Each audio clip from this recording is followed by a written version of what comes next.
Okay, so let's unpack this. We're doing a deep dive today on the Vitality MagicPro 2.0. You might have seen it online. It's one of those at-home neck therapy devices. And it makes some pretty big promises. We're talking relief from chronic tension, dizziness, even nerve compression. We've got the ads, the website claims, user reviews, the works. Our mission really is to figure out if this thing is genuinely helpful or, well, if it's basically a scam. Right. And what immediately jumps out, I think, is just the sheer range of problems this single device claims to solve. It's quite something. I mean, okay, neck strain, maybe, but then it goes into sleep issues, tension headaches, chronic fatigue, even anxiety, arm numbness, and serious conditions like herniated discs. That kind of solve everything promise. It's often a bit of a red flag, structurally speaking, for products like this. Hang on, why structure? Why is promising more a red flag? Wouldn't you just focus on neck pain if that's what it does? Well, think about it.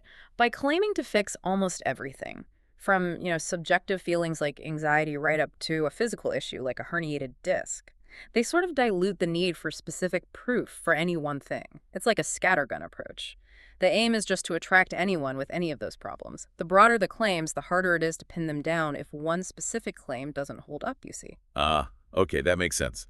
Spreading the claims thin so none need deep proof.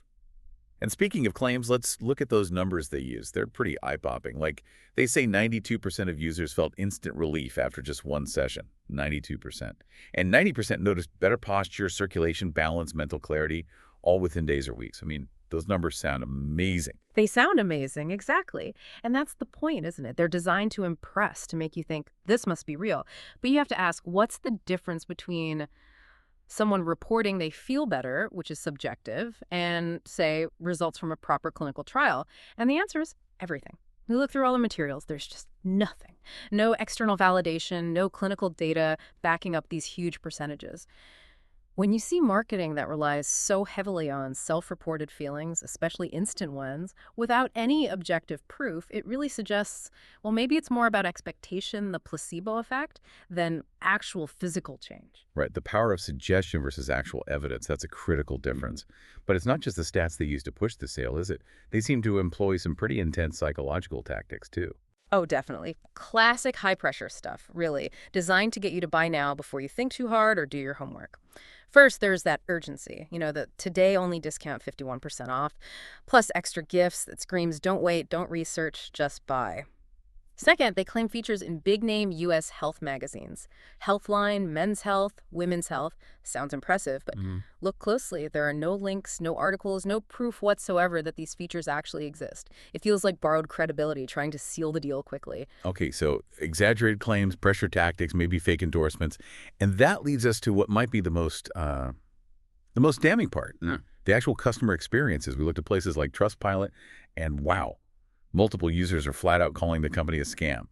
And it centers on that 90-day return policy, the risk-free refund they promise. Apparently, it's not happening for many people. That's the real kicker, isn't it? It's the core problem. They market it as risk-free, try it for 90 days, but then users report getting the complete runaround. Emails ignored for weeks, no response, just silence. When a company is clearly spending a lot on aggressive marketing to get you to buy fast, but then seems totally unable or unwilling to handle a simple return they guaranteed, you really have to question the whole operation.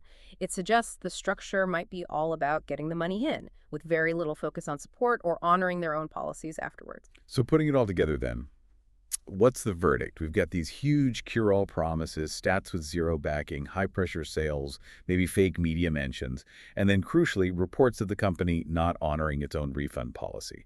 It really paints a picture, doesn't it? It does. It paints a picture of a product that seems unreliable at best and frankly quite misleading. The takeaway isn't just maybe this gadget doesn't work. It's more like you're seeing a pattern where aggressive sales tactics seem much more important than, basic customer service or integrity. It's a textbook example, really. Right. Which brings us to our final thought, something for you, the listener, to maybe chew on. When you see that combination, the solves everything promise, coupled with really intense marketing urgency, it often seems to go hand in hand with terrible or non-existent customer support later. So how should you adjust your thinking when a product pushes so hard for that instant sale, basically telling you not to worry because there's a guarantee? Knowing that the very same company might just ignore that guarantee when the product inevitably fails to deliver on those huge promises. Something to consider.